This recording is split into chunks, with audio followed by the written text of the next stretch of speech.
எல்லாருக்கும் வணக்கம். என்னுடைய ராதா ராமராவ் சேனலுக்கு உங்கள் எல்லாரையும் வெல்கம் பண்ணுறேன். இந்த வீடியோவில் மாங்காய் ரெசிபி தான் பார்க்க போகிறோம். மாங்காய் புளியோதரை.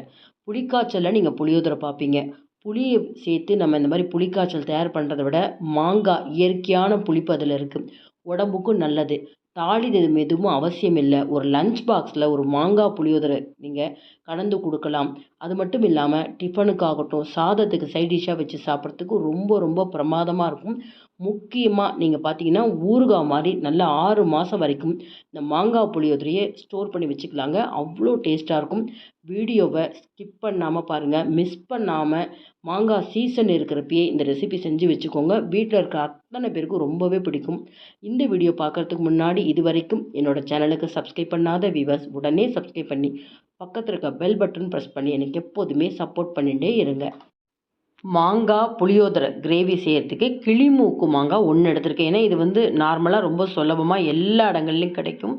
அதிக அளவு புளிப்பு இருக்காது. அதனால் முடிஞ்ச வரைக்கும் கிளிமூக்கு மாங்காய் இருந்தால் எடுத்துக்கோங்க. இல்லைனா உங்களுக்கு எந்த மாங்காய் கிடைக்குதோ அதை எடுத்துக்கோங்க.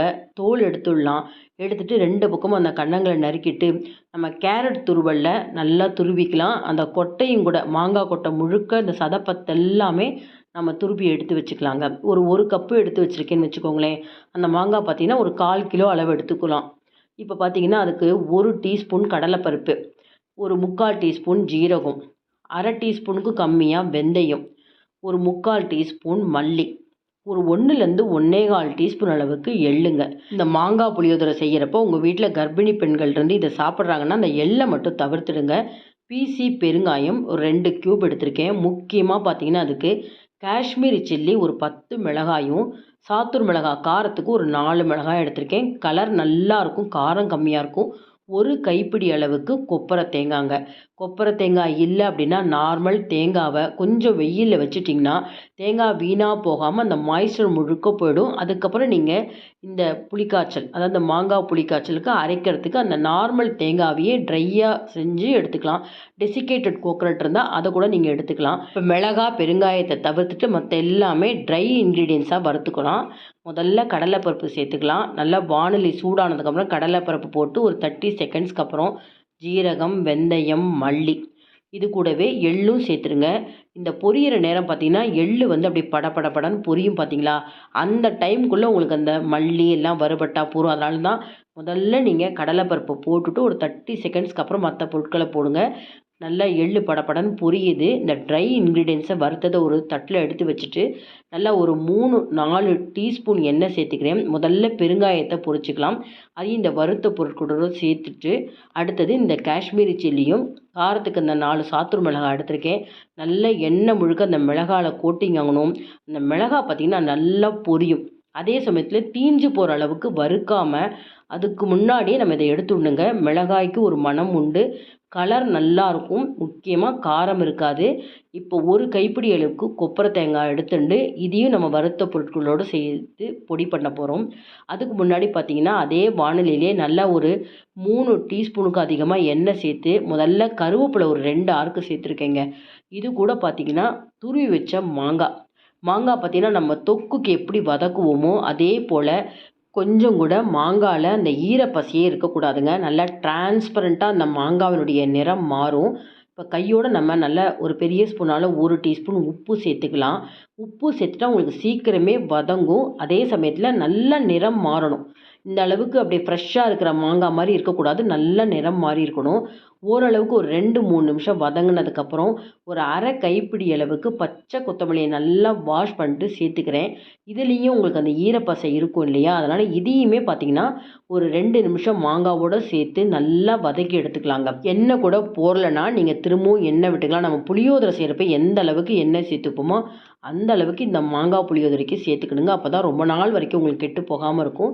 இது ஓரளவு வதங்கின அப்புறம் அடுப்பை நிறுத்திட்டு சூடு ஆற விடுவோம். அதுக்குள்ளே இந்த வறுத்த பொருட்கள் எல்லாம் மிக்சியில் கொரகொரப்பாக, ரொம்ப நைஸாக வேண்டாம். தேங்காவோடு சேர்த்து அரைக்கிறப்ப ரொம்ப நைஸாக பொடியாகாது. ஆனால் இந்த கொரகொரப்பாக இருந்தால் தான் நல்லாயிருக்கும். இதை ஒரு பிளேட்டில் எடுத்து நம்ம மாற்றி வச்சுக்கலாங்க.